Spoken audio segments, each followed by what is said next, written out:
Welcome back. This time I have the privilege of counting on IRINA Tsukerman, president of Scrap Rising Incorporated. And I say the privilege because in the pre-interview I was very impressed by her command of the issues, something you don't usually find nowadays when discussing this kind of economic and geopolitical issues. And that's why I have wanted to address with her some issues that are precisely overlooked by the mass media. Irene, I sent you a graph that I took from one of the latest Paul Krugman's article, and then I just updated it to see even the effect of the latest treasury auctions. There seems to be the correlation between the 10-year yield and the dollar index. The correlation breaks after Liberation Day. And that could sound very reasonable because of all the uncertainty created by Trump's tariffs. But then you have a very successful auction of treasuries that seem to contradict that conclusion, right? Sure, yeah. So here's the way I look at it. I mean, the Krugman graph overlays two key indicators. One thing that it looked like was the 10-year U.S. Treasury yield, and the other was the nominal broad U.S. dollar index. I'm just sharing this for the audience to explain exactly what the reasoning is. Why after April 2 the correlation breaks? So one of yet another factor to add to this analysis is the context of last Thursday's Treasury auction. Basically, the markets were trying to price in uncertainty about fiscal solvency, Federal Reserve policy, and geopolitical disruptions. There is also the issue of the inflation reacceleration risks and debt sustainability, and all of that is converging into a potential flashpoint. So between mid-2024 and June, basically until just a couple of weeks ago, the yield shows a very classic volatility with upside bias pattern. Then we see that the volatility coincided with a very sharp decline in the dollar index. And yes, the tariffs were one of the factors, but they were not the only factor. Other factors included other policies, which at the same time led to a sharp debt increase. So why did the recent auction succeed despite these worrisome trends? One is there was still technical demand. Market expectations that the Fed is done hiking and might pivot by late 2025. Now, I'm not sure where that optimism is coming from, given that the Fed has actually been resisting any indication that they could lower the Interest rates. rate. Uh-huh. Yes, Yeah, they that's very telling because as Krugman says, you could expect that kind of naive expectation from the stock market, but you don't normally expect those kind of naive expectation from the currency and treasury market. So another factor could be that institutional investors, such as pension funds or insurance companies, are forced buyers who are basically, rallying now because they have to lock in long duration assets amid shifting liability structures. However, that's hardly a vote of confidence in the macro picture. It actually suggests that markets are betting that Fed will blink. And I don't know why they're doing that, given that Powell has indicated that they're not going to, and the standoff between the Federal Reserve and Trump might actually lead to some of the Fed Reserve people being displaced. In fact, Trump has actually speculated that he might place himself as the head of Federal Reserve, which would be completely illegal. Now, one is that some of the market people think that Trump will scare Powell into ultimately breaking down by threatening to replace him. So, in order to keep his job and in order to keep Trump from doing something even crazier than what he's already doing, Powell might blink. That might be the source of Mhm. market confidence. But another issue is that they're looking at it differently, and they're looking at it in terms of not just market rates, but they think that the other factors are going to resolve themselves, either because of Trump's projecting overconfidence and basically general political rhetoric, or because internally some of these market players are actually betting on internal factors that are not necessarily positive for the economy as a whole or even for the markets as a whole, but that are specific to their own interests, and their interests may have shifted. Yeah, and that brings me to a point, to a very interesting point that the labor market is still very tight. In my understanding, as long as the labor market is tight, it's going to be very difficult that the small businesses and the consumers absorb the most of the effect of the tariffs. What means that they may end up pushing for increases in prices and wages, what will brings us to a scenario precisely which has been considered by many people. What would happen if Powell is faced in has to face a stagflation scenario, increasing prices because the labor market is prices and wages because the labor market is still tight, and while at the same time you have a recessive effect from the tariffs on many supply chains. So a case of stagflation, and I agree. I don't think that I believe that Powell is going to prefer the Paul Volcker's option, full market option instead of the option of the Federal Reserve President that helped Nixon to cut rates precisely when the prices were rising in the 70s, right? Well, here's the thing. A couple of things could happen. Powell could find himself in a very tight spot because, on the Mm-hmm. one hand, you have, the debt crisis that has already led to U.S. rating being cut by the agencies, and on the other hand, so he can't cut the rates. That will only lead to over speculation, and we will be witnessing the 2008 crisis all over again and everything that followed. On Uh, the it, other it, hand, it could be even worse. Even it could be more like the 70s with Nixon. the other potential is there could be a market overreaction. So Mm-hmm. the environment right now is ripe for reflexive panics, especially around treasury options or CPI. Markets have been complacent about the sustainability of the US debt trajectory, and that's why they're expecting Powell to cut rates, partly because demand has held up and the Fed remains the buyer of last resort via rollovers and the balance sheet. But this complacency is now being put under pressure. If inflation expectations rank higher, or if there are additional geopolitical shocks, such as in the South China Sea or additional trouble in the Middle East, and this time they end up disrupting supply chains, yields could spike and the liquidity in these long-dated treasuries could dry up abruptly, forcing a repricing across all risk assets. So the overaction could also come from algorithmic or passive traders, who are, by the way, now dominant in the US bond markets. These systems react not to fundamentals, but to technical triggers, breaching a certain yield level or volatility threshold, and that could trigger fire sales.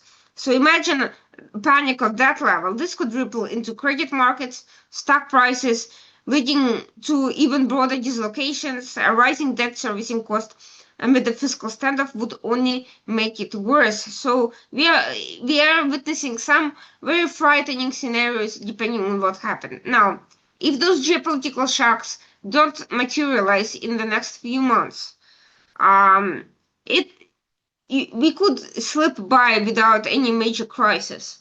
But let's say some adversarial force wants to start a market panic, or somebody is looking to capitalize on such a market panic. Then, knowing that a technical trigger could yield the sort of result that normal circumstances would not necessarily, could lead to someone deliberately playing with the market in that way. And that's yet another risk we're facing in this extremely volatile atmosphere. Yeah, that's something that is not unprecedented in emerging markets, but here it is, especially after all the cuts, the way Trump has undercut the power in the in fiscal policy. That would mean that any relief, in case there were an overreaction, because uncertainty triggers overreactions in emerging markets, that relief would have to come exclusively for debt that is now more expensive because of the high interest rates, right?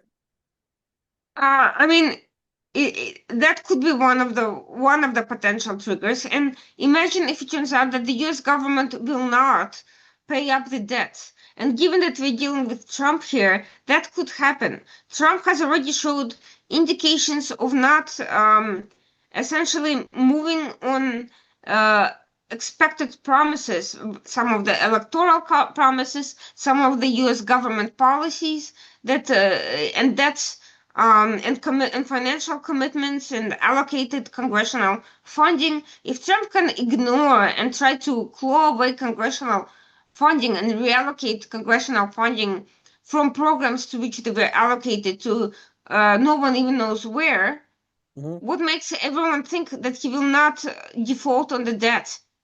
That would have to come from new debt. Just this new debt would be very high because I don't believe in case there is this mixture, short-term mixture, but it is this mixture of inflation and deflation. This is a scenario of stagflation. I don't believe Powell is going to cut the interest rates, and he's going to be there until 2026. That's the understanding, but again, Trump is trying to find an excuse to replace him with someone who will just have him cut rates as low as Trump wants, Mhm. just to cater to the people who want lower rates. And then we are seeing already indications that he's putting pressure by giving, by appointing the Fannie Mae guy. Um, and we're seeing the recycling of these painful or familiar faces from the past. I remember how all the Republicans criticized Obama and the conditions that led to the mortgage crisis, and now in Clinton, and now we are seeing the exact same thing happening, but on Trump's end. Yeah, and moving to the issue of the not moving to the real economy, we have some mines in the ground like commercial real estate, right? That they have been kicking that debt, refinancing it in the hopes of getting lower interest rates to make the adjustment in values. They have trying to do that what you said remind me, because they have been not trying, they have been selling derivatives based on that debt to institutional investors in order to reduce the exposure of local banks to commercial real estate. But those expectations are based on clay, right? Because commercial real estate could detonate in and affect many regional banks. Is that correct? We'll see what happens, but right now it's definitely not going in any direction that I'd be comfortable with. Real estate, the real estate industry is going to do what is best for it, regardless of how it affects everybody else. And what we know from experience is that those things have not previously ended well for everyone, for anyone outside those particular banks and That and the, benefact and lenders. So you think that the banks could keep rolling over this debt from commercial real estate that is based on very optimistic assumptions until Powell reduces interest rates, I think or that they will be forced to make the adjustment if the I, reduction in rates takes too long. I think Trump is certainly encouraging them to keep to keep at it. And he wants the status quo. He wants those banks on his side. He Mhm. wants to create the illusion of prosperity through these mortgages and through the expansion of the real estate industry. And what we're seeing is a lot of depressed real estate now being bought up by foreign buyers. So that's another factor to consider. So you believe that even if the interest rates, the expectation of interest rates gets more realistic, and we don't expect cuts in the short term, bailouts are not going to be under consideration. I mean, I think Trump has been promising a lot of bailouts to a lot of people. Mhm. I wouldn't know which to trust him. He can't possibly give bailouts to absolutely everyone he promised to without causing massive skyrocketing debt.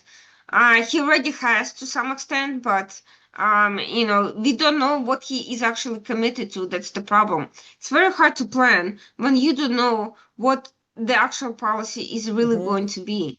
It's one thing to make promises, another to make good on them, and it's very hard to make long-term plans if you're either a business or a lender or anybody else under those circumstances. However, that's also the reason why the markets are so optimistic. They think that Trump will have no choice but to resolve it somehow, and they think that that this is just a game of chicken once again, and the other side will blink first.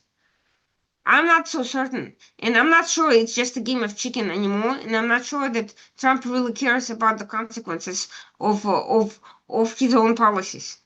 Yeah, For no, instance, it's in his it's a very interest to no. keep Go ahead. this optimism up as much as possible. And how do you see the real economy, the supply chains in the United States? Because so far the adjustments in prices resulting from tariffs has been postponed because companies has overstocked in the first month of the year. But the day of reckoning is going to come. How do you see that day of reckoning coming in the second half of this year? Well, to some extent, I wouldn't say it's accurate that that the supply chains are completely okay. I think to some extent that reckoning has already started because there's been some disruptions and there's going to be more because the tariffs are not the only thing that are happening. For instance, Trump is literally trying to force out some foreign industries from the U.S. and you've had some of the foreign car companies leaving, for instance.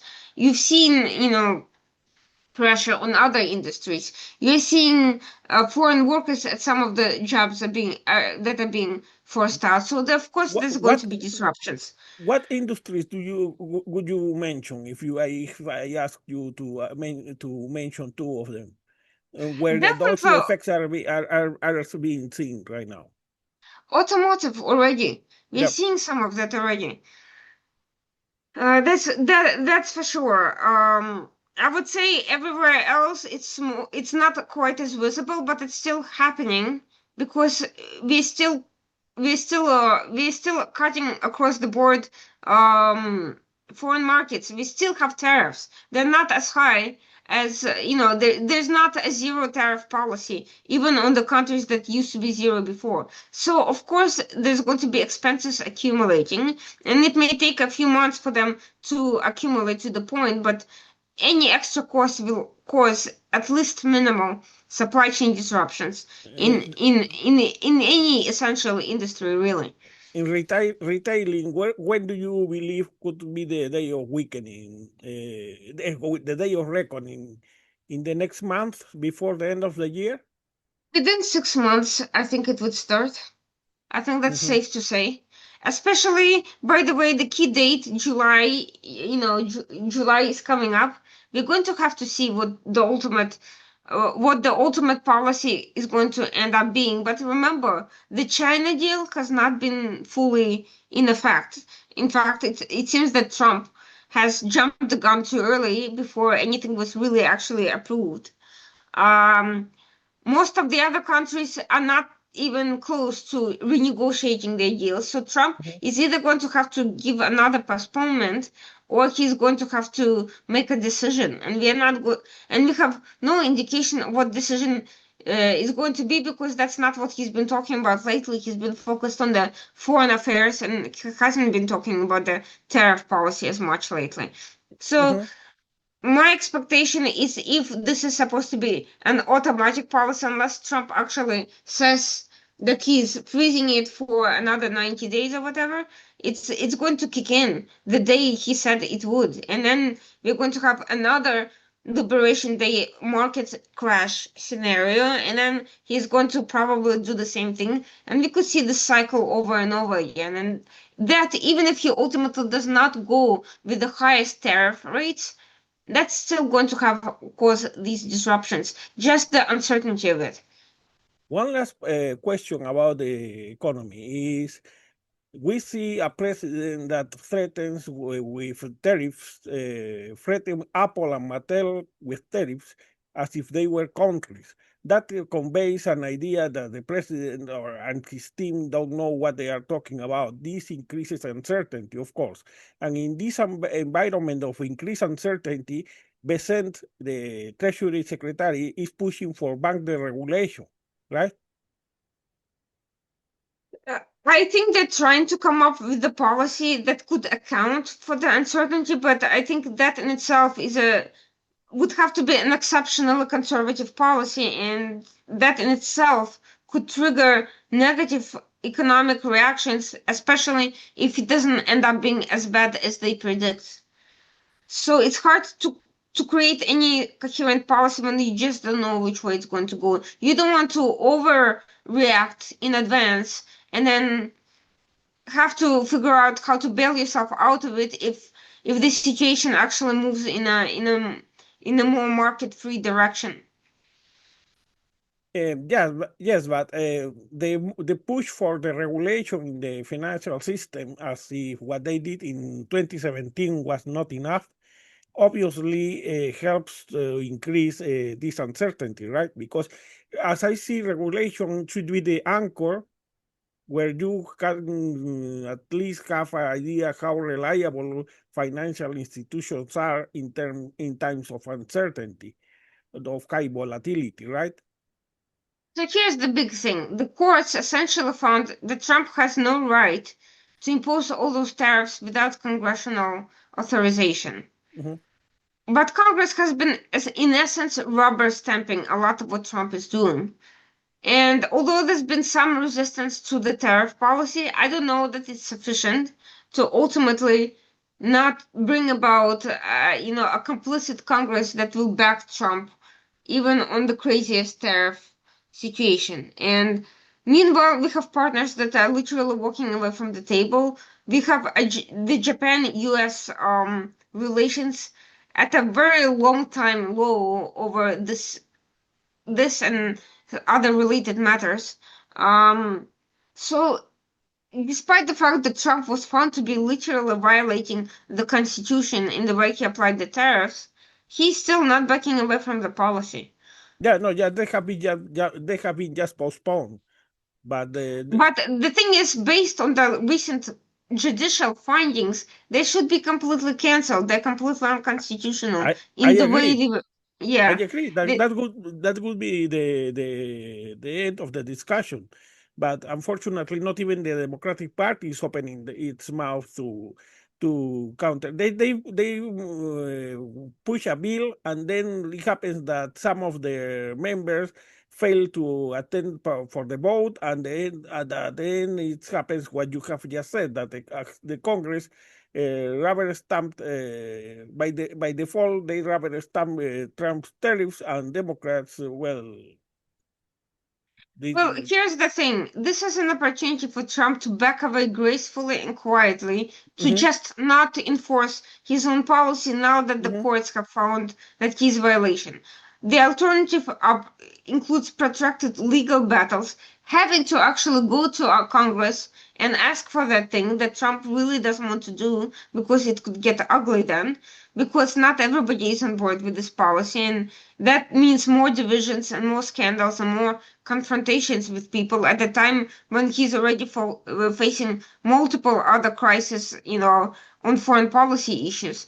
So all of that creates an even more, you know, a somewhat hopeful scenario, and I think that's actually one of the reasons the markets have been relatively docile. I think it's because they're expecting the tariffs to go away in July. They're expecting that Trump will use common sense and just say, all right, we tried it. The court said no, so we're just going to, try something else. They're Yeah, hoping I they're agree. hoping that he will use that as an opportunity to just, put a quiet end to it without much fuss. And yet, Trump is promising new tariffs on copper, lumber, and so it's exactly the opposite. So it has become a three-ring circus. If he does that, then those industries are for sure going to be disrupted and very Mm. quickly. It won't take 6 months if he actually goes through with that. Okay, I believe we have covered so far what was, and probably some other day we could discuss something that is still in the works. This insane alternative they find to the issue of debt and tariffs, that is the Mar-a-Lago Accord. But for now, let's leave it there. So this Mar-a-Lago Accord based supposedly on the success of the Plaza Accord that Reagan pushed in 1986. Now, there is another issue that now in geopolitics that concerns me is the power Putin is trying to exert on the Turkmenistan pipeline and the Transcaspian pipelines because that would corner Europe in terms of energy. Is this appreciation correct? Well, the situation has changed since the report that you mentioned. It's been quite a journey for both China and Central Asia and the whole region in the sense of policy shifts. Um, So basically, at one point, this pipeline, the Central Asia China gas pipeline, was considered strategically independent of Russian influence. Uh, at the time of the report, the physical infrastructure and direct bilateral agreements between Turkmenistan and China were originally crafted to circumvent Moscow's control, and the regional context since then has evolved considerably because Russia now is trying to reassert itself in Central Asia after the Ukraine invasion. I mean, they kind of have to. They need sources of income, and they're looking at seeing how much China has gained in the region. But the So Transcaspian, in the case of the Transcaspian, it's still in the works, the pipeline, and it crosses Georgia, and Georgia pretty much has become a satellite state for Russia. That's correct. yes, but what people forget is that the Georgian Dream Party is also promising, especially to basically to do business with everybody, and that everybody includes China, and it still remains unbuilt.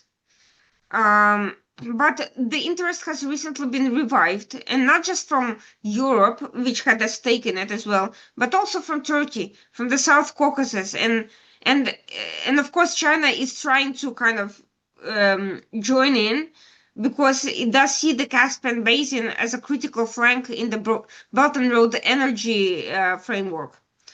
What? But Oh no, go on, please. yeah, the thing is, of course, the Russians are not happy. Of course, they realize that Georgia will try to work with China. So politically, they can't force the Georgian dream to do exactly what they want, even though they consider them their assets. But what they can do is engage in acts of sabotage if the pipeline ends up being built. They can try legal obstruction, and they can try to co-opt and pay off people and co-opt them geopolitically. Alternatively, if it does end up being built, it could become another weaponized energy um, tool that is actually less about energy and more about staving off competitors. Now, it was first envisioned in the 1990s when it was a very different playing field. Um, at the time, Moscow interfered considerably. Um, Basically, it was invoking legal uncertainty over the Caspian Sea status, which has since then been resolved, and actually much to Russia's favor, by the way. And it threatened regional partners with economic and military retaliation. The issue was resolved in 2018 at the Convention of the Legal Status of the Caspian Sea. It affirmed that the pipeline projects could proceed with consent from only the two littoral states directly involved, which are Azerbaijan and Turkmenistan. And officially, it removed Russia's veto from the equation.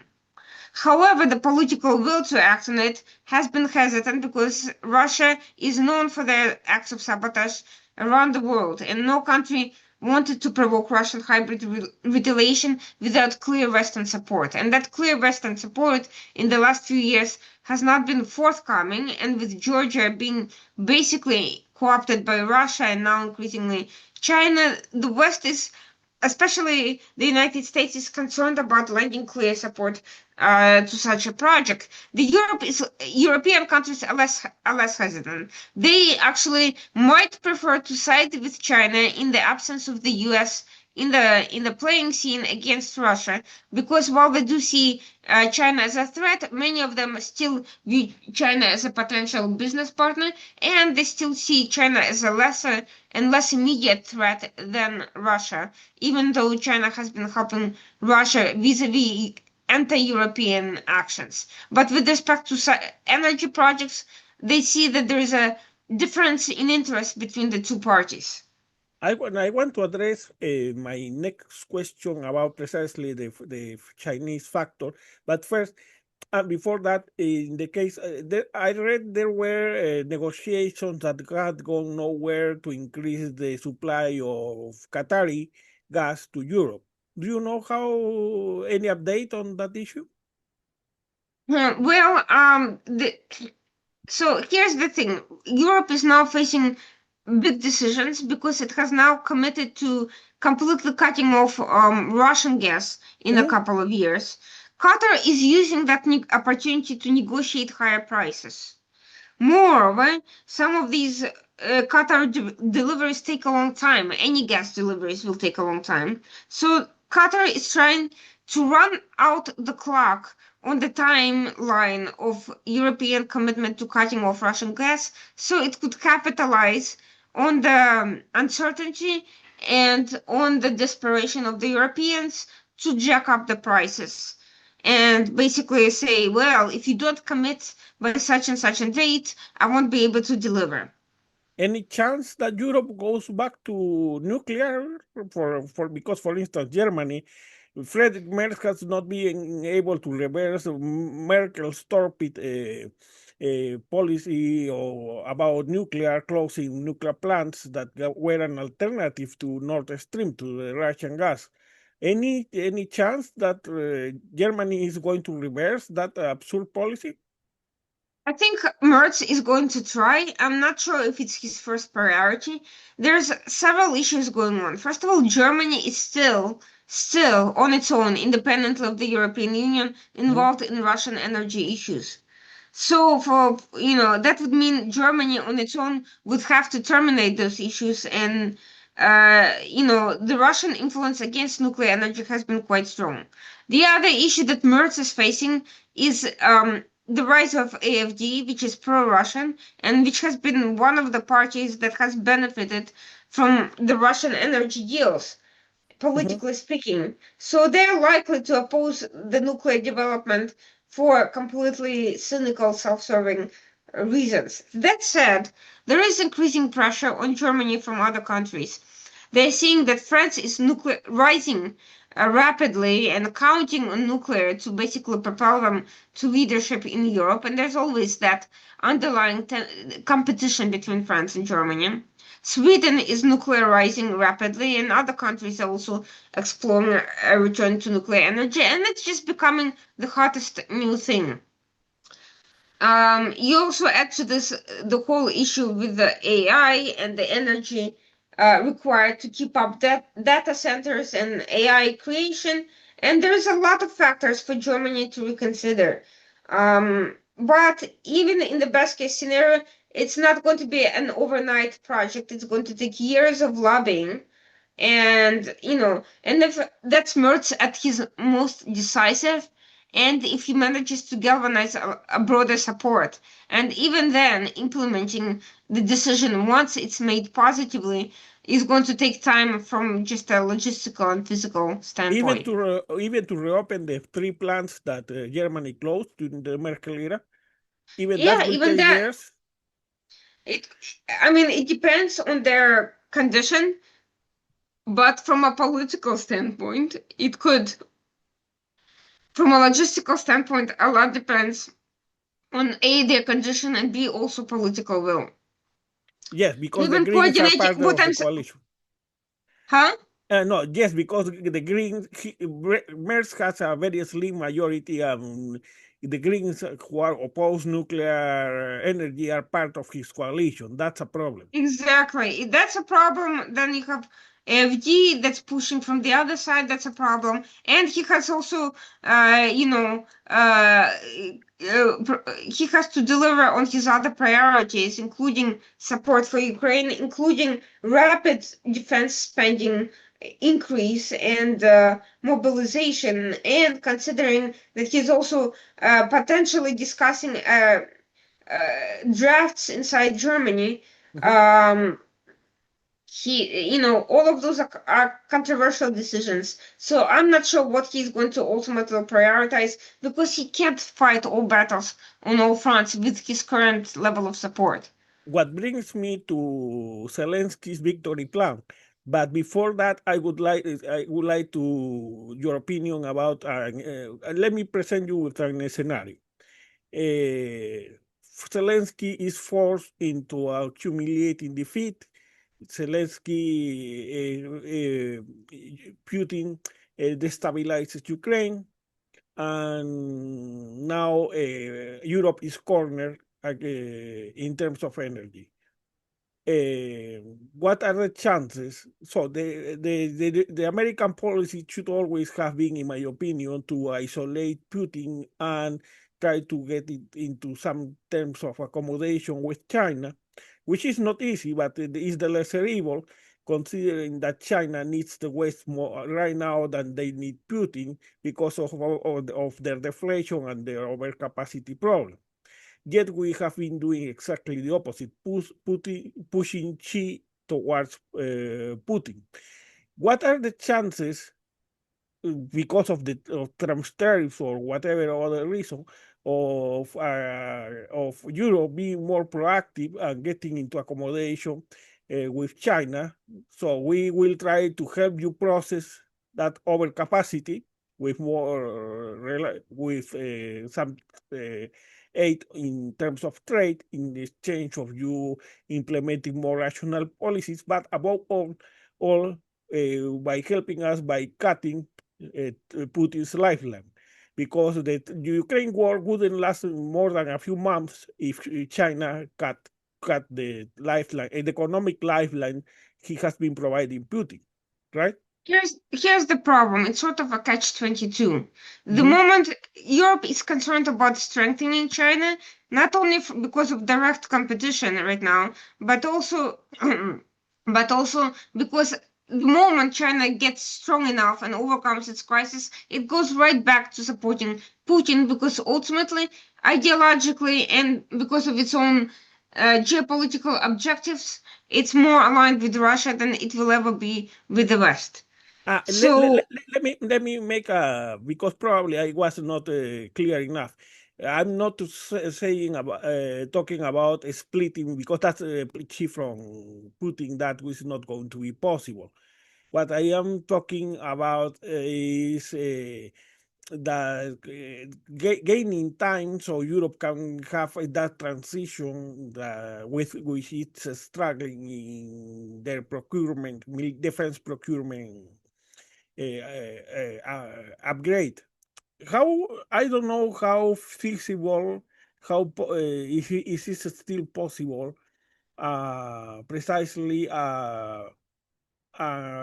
call a short-term alliance, if you want, between Europe and China, a short term, because obviously you are not going to split Putin from Xi Jinping, but at here's least the thing. Here's and you could force Putin to withdraw from Ukraine with any excuse, because if you cut the lifeline for Putin, the war ends. you're assuming that China would actually cooperate and be transparent and not lie and not continue to actually deliver the weapons through third parties anyway. But But I don't. it's true that China has increased even more openly its cooperation with dual use exports to What I, Putin, but but but that what at I'm least, saying is, why would you trust China to actually follow through on its own commitments and not support Putin, because you talk, despite but because economic? you, How would you even check that? The Europeans and the US have not even been able to check consistently. on sanctions. What's been going on now under the more pressurized, scrutiny, and now you have another issue. Europeans have a problem because the US just authorized uh, China to buy oil from Iran. So now China is going to get a windfall from another source more openly. It doesn't have to worry about sanctions. It doesn't have to worry about sneaking around behind everyone's back. So now Europe has actually less leverage to for this kind of negotiation. The issue, the foreign issue would be the implementation. I admit it, but that would least buy some time for Europe to get serious on the No, if upgrade of Europe their defense procurement. if they haven't gotten serious by now with all the problems against them, I don't see them why they would get more serious when they feel less pressure. In fact, if anything, that would actually force them to procrastinate even more and make excuses and rely on China to do their job for them, which is not going to happen anyway, but you Mhm. know. That may So happen. it would actually be less beneficial from that perspective. I actually think they would find justifications to not do anything. Just that brings me to the next of my last three questions is, uh, politicians can get away with what you are saying, Meloni in Italy, Pedro Sanchez in Spain, because there is not a sense of urgency in the population. And it surprises me that no politician who sees this threat clearly has not invoked the issue of Czechoslovakia in 1938, considering that since 1936, Hitler's army was as addicted to war as Putin's economy is addicted to war today, right? Well, I would agree with you, except look at Sanchez's government. For him, I don't think it's only about urgency. In fact, if anything, Spain has been victimized by Russian operations and the efforts to infiltrate the Catalonian independence parties and the alliances with them. And guess what? Sanchez, for to stay in power, made alliance with the very same Russian-backed parties that ultimately threatened his country's sovereignty. So why would you be surprised that he will use any excuse Well, to I'm not surprised intervene? not about the government. I am surprised basically about the mass media and other political actors, because if you don't bring visibility to that in the public opinion, the case of Czechoslovakia, that's what I mean. They are not going to put pressure on politicians. And if that goes, that threat doesn't exist, politicians can get away the way, for instance, Pedro Sanchez has gone in Spain. I'm not sure that analogy will strike any fear in the hearts of young people who were never there, who were never around in 1938. It depends on I how think you sell it. If you make clear the parallels between the trend in the case of Germany after 1936 and today, and you present some pictures, you can start selling the case. But they are not even trying even that. I think I think it's a mutually reinforcing cycle. The governments feel no pressure because the population is not all that interested, and the population knowing, because the population is not really aware or is complacent or, is not historically educated, they feel the opposite compulsion to compel their politicians to stay out of it. So they actually pressure the politicians in the opposite direction. And it's easier for the politicians to go along with such demands than to actively try to make a case or to sell or to communicate, because that requires a strategy, that requires resources, that requires uncomfortable discussions with the public that nobody wants to revisit. Um, Do you know right now of any leader in public opinion in the case of Europe that is trying, if not Czechoslovakia, any other narrative, but trying to push the population in the right direction to make them aware of this threat? Well, outside of Eastern Europe and some of the Scandinavian countries, I'm not sure. I mean, in Scandinavian countries, they don't need to use that analogy. They've started building, in Sweden, they started building nuclear bunkers because Russia directly threatened them.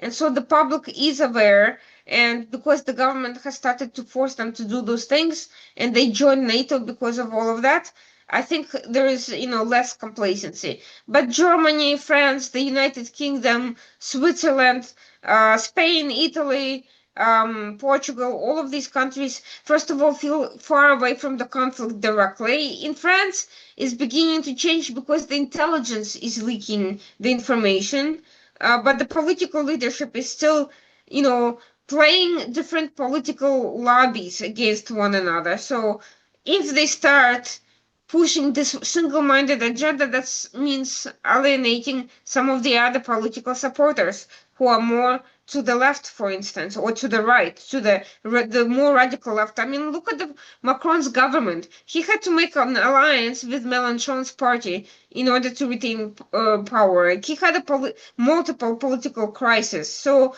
for him to be pushing that direction, that would mean going to war with his own government, essentially. Merz, but Merz, is trying to sell it under the discussion of self-interest and making, becoming a defense power on its own terms. So that may work for some people, but he's facing resistance from the Greens, from AFD, and assorted others. And link it. Starmer, I don't need to tell you about him and why he's not doing that, but he's also facing a political crisis for unrelated reasons that are economic, and now pushing this war argument, many of his political critics view it as a distraction from the domestic economic issues where he's failed, or they feel he's failed them. What brings me to my last question before giving you the last word is Zelensky's victory plan was dismissed when he pushed it. Yet, Ukraine's army is an army of about 1 million army seasoned soldiers strong in times where Europe is so reluctant to commit soldiers. Ukraine has proven to be a very efficient lab test for new tactics and weapons. So you could say that if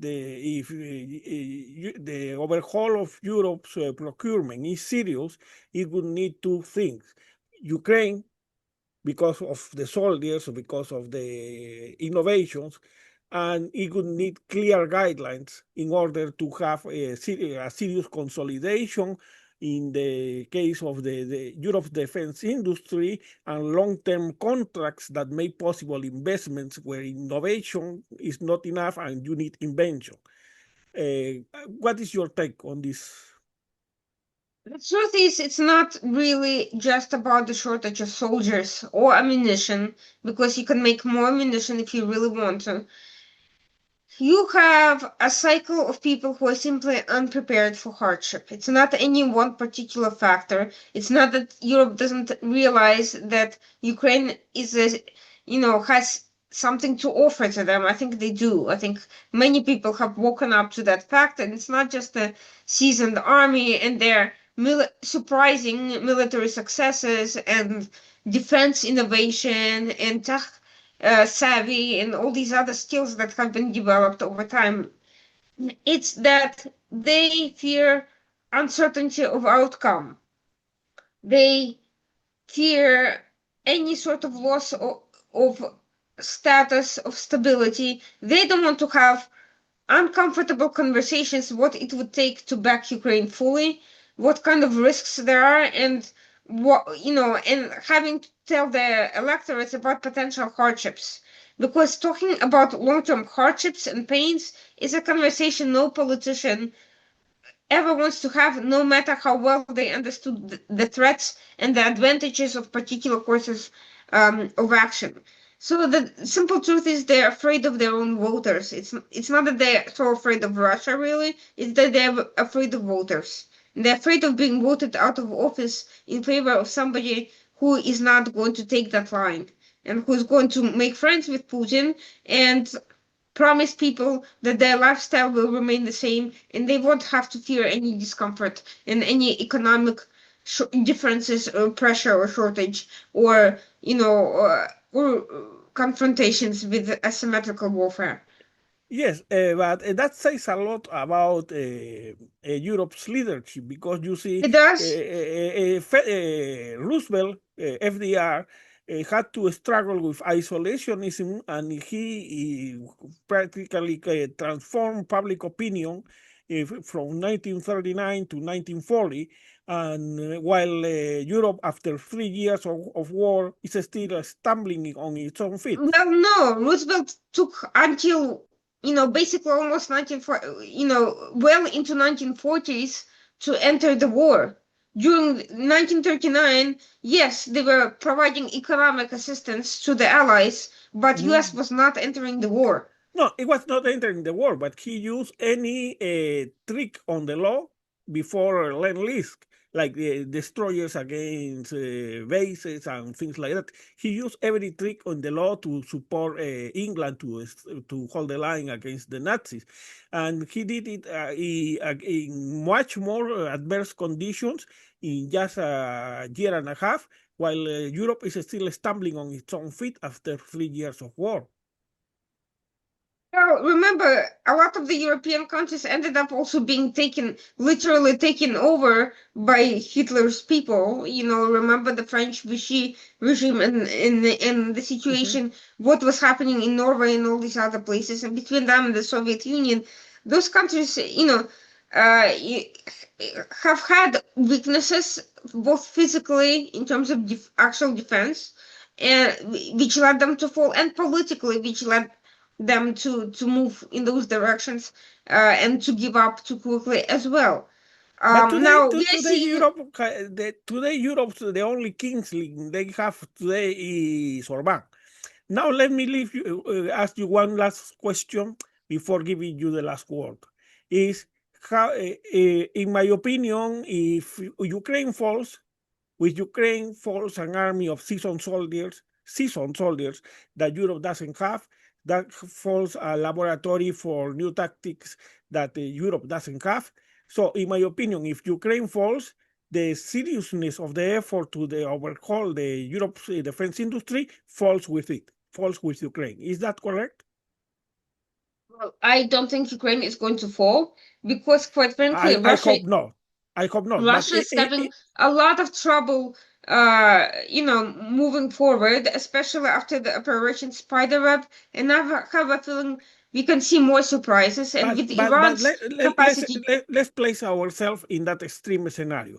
If Zelensky and Ukraine fall, the seriousness, the credibility of any effort to overhaul the European defense industry falls with them, right?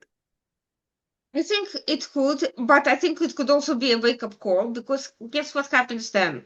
Once Ukraine falls and Russia takes over and Russian proxies take over, you know, two things will follow. Russia will make an offer to European countries. Either they cooperate fully, essentially, Vassals. or yeah, or they get assaulted as well. So those who will resist, and there will be hard resistance in the Baltic states and Poland and places like that. They will face confrontation, and we could see another world war in that What I case. have read is that Poland and others, if Ukraine falls, are going to opt for Finlandization because they cannot trust. And that distrust is visible around the world. I don't know if Asian Today, Prime Minister Ishiba declared that a West that could not support Ukraine could not inspire trust in Asia. But now I would like to leave you the last word because I have been very enlightening to talk to you. I hope I may count with you in, let's say, a couple of weeks, 2, 3 weeks, to expand about some of these issues that are evolving so fast. So I would like to leave you with the last word. I think the issue is less another potential, Russia is still, even with China's assistance, Russia is a militarily weak country that is no match for NATO's collective forces, even with all their weaknesses and shortcomings, and even without the United States involvement. So the immediate prospect is not the replication of Ukraine scenario everywhere, although we could see more fronts open if something doesn't change. Um, but we can see the political influence game undermining and weakening European countries. What happened after Orban came to power, after Fico came to power, after Vucic came to power? They entrenched corruption, mismanagement, and poor economic performance in their countries, and poor demographic and social trends. Hungary is now the poorest country in Europe.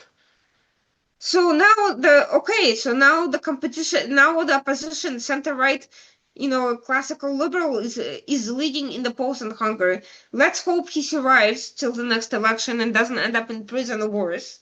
But even with that, let's even suppose he wins. It won't stop the Orban people from trying to sabotage everything he does. B, he faces an uphill battle in rebuilding the country after everything that Orban has done politically. And C, you still have a highly polarized and divided political environment. So even when these entrenched puppets get ousted or lose credibility due to their poor performance, the poor performance still has an impact, and the polarization still has an impact. In Romania, the Russian candidates did not win, but does that mean that Russia will stop from trying to co-opt the new candidates? No. Does that mean that Russia hasn't had taken a toll on other institutions? No. Of course it did. Otherwise, it wouldn't have been such a close call to begin with. So Russia, even when it fails publicly and spectacularly, still manages to do a lot of damage, and not all of that damage can be easily reversed. And that's what people have to keep in mind. Even if you don't have a war, even if Russia loses its political sway, it still causes vast damage that does not leave countries the same as before Russia got involved. And yeah, thank you. And what you mentioned about Orban is that it's very sad. It makes a lot to paint NATO as a paper tiger to see Orban conspiring, like precisely in the case of this alliance with Gazprom to conspire against Europe interests in Romania while still get financial aid from the European fund. So that makes Europe may look weak, look foolish. look, and yeah, I completely agree about that. So hopefully we could meet again in 2 or 3 weeks to get an update on these some of these issues if you are so generous. Absolutely. Absolutely, would love to. And please share with me anything that you end up doing with the interview. I would love to share it with my audiences as well. Oh yeah, because I would, if you agree, I would like to focus more on the issue of procurement because I want to send you I created in Substacks an entry highlighting 9 questions that the media is neglecting. I mean, the media is like the dog that will keep watching the finger instead of watching the moon, to which and many issues go under the radar. And I wanted to create some awareness on this issue, and I would welcome any help I could get to precisely make people more aware about this threat. Um, Absolutely, absolutely, would love to help in any way I can. okay. Thank you very much. And I know you are busy, so I will let you go. And I look But it forward was a to, pleasure, and I really enjoyed the conversation, and I look forward to the next one. yeah, I look forward to the next one too. Thank you. Thank you so much. Appreciate it.